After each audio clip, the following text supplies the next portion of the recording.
normal, pero sí está claro cuál es el rol de la angiotensina 2 en la injuria glomerular del paciente diabético y por qué el incremento de la presión glomerular y la hiperfiltración que se va a producir a nivel glomerular va a hacer que frente a una arteriola aferente dilatada y una arteriola eferente contraída por la angiotensina tengamos un aumento de la presión glomerular, que es lo que va a llevar con la hipertrofia del mesangio a la fibrosis posterior. Y entonces está claro que la proteinuria es un factor de riesgo para mortalidad en diabéticos tipo 2, esto ya está demostrado hace mucho tiempo, hace 15 años, que pacientes con normoalbuminuria les va mucho mejor que a los pacientes con macroalbuminuria para sobrevida de eventos en general. Y está claro que los pacientes que tienen hipertensión y ya no macroalbuminuria, sino microalbuminuria, tienen más riesgo de padecer cardiopatía isquémica y de morir por cardiopatía isquémica. Entonces la microalbuminuria aquí ya no está funcionando como un marcador de daño renal, sino que está funcionando como un marcador de activación del endotelio. Cuando decimos que un paciente tiene microalbuminuria, lo único y más importante que estamos diciendo es que tiene inflamación vascular y que es un marcador de inflamación vascular, que puede o no tener inflamación renal y tener daño renal posterior. Pero lo que está claro es que tiene inflamación de la pared vascular.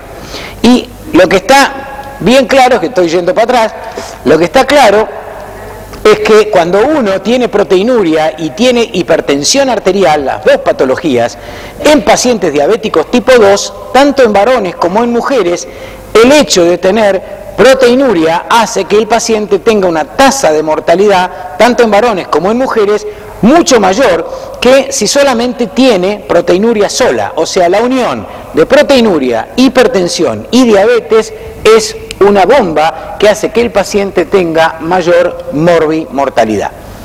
¿Cuáles son las consecuencias de la lesión renal? No solamente del aumento de la presión arterial, sino consecuencias que tienen que ver con lo funcional, por disminución de la tasa de filtrado glomerular y por la proteinuria, y cambios que son estructurales, que tienen que ver con anatomía patológica, por alteraciones en la membrana basal del glomérulo, por expansión de la matriz mesangial y por cambios que llevan a la glomerulosclerosis y a la fibrosis intersticial.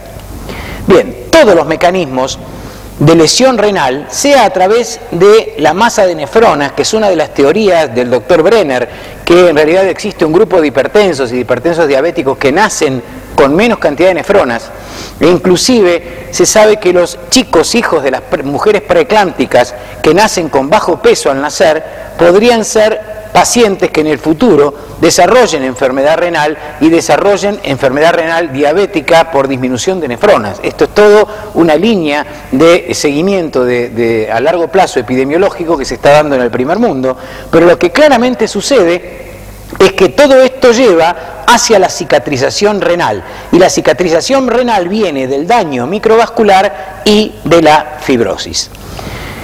En la historia natural de la nefropatía diabética, que es a lo que nos vamos a referir en los próximos minutos, claramente vean ustedes que antes de cuando nosotros nos damos cuenta que el paciente tiene proteinuria, han pasado 20 años.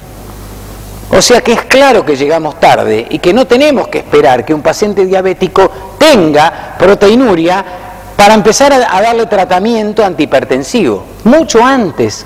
Fíjense que en nefropatía preclínica, en los primeros 5 años de un paciente que ya es diabético y que uno no lo estudia habitualmente, hay experimentalmente cambios estructurales que tienen que ver con fibrosis y engrosamiento de la membrana basal glomerular y expansión del mesangio.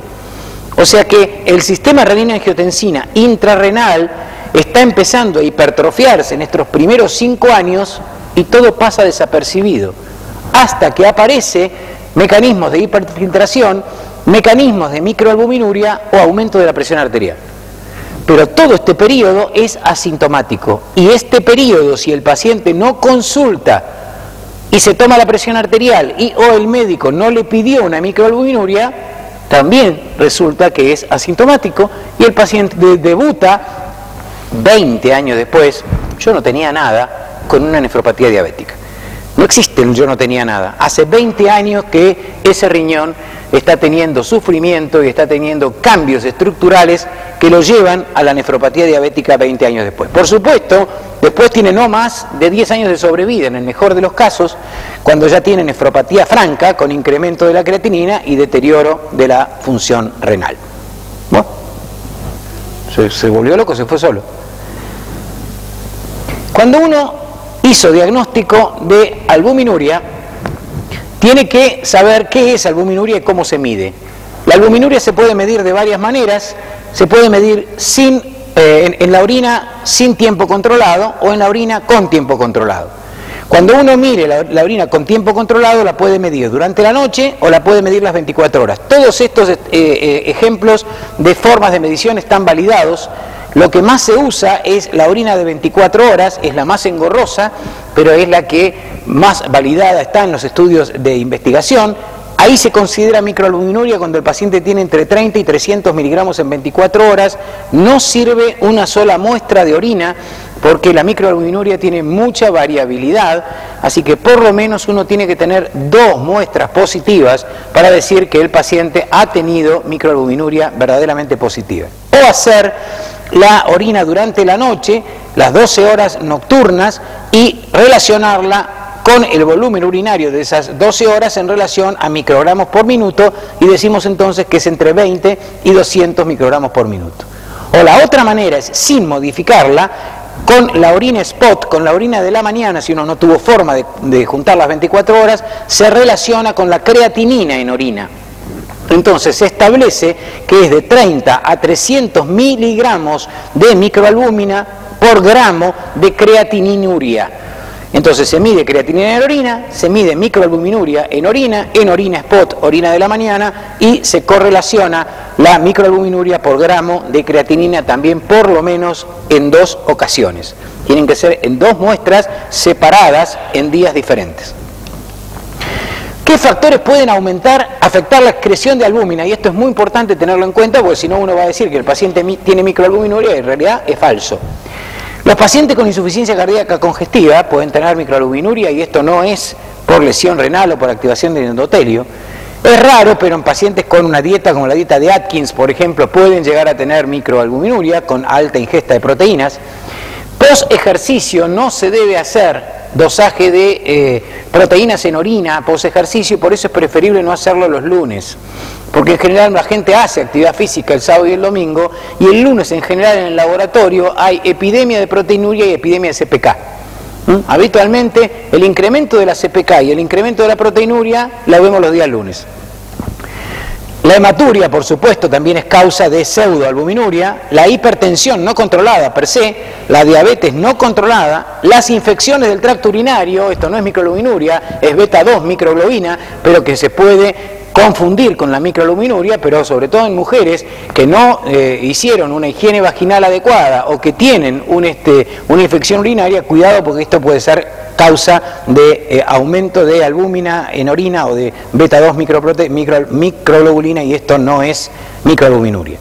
La disminución se puede ver en pacientes muy desnutridos, en pacientes que han recibido tratamiento con IECA y en pacientes que están recibiendo, y esto hay que preguntarlo, tratamientos con antiinflamatorios no esteroideos, porque se produce vasoconstricción renal, y al haber vasoconstricción renal puede disminuir la verdadera microalbuminuria.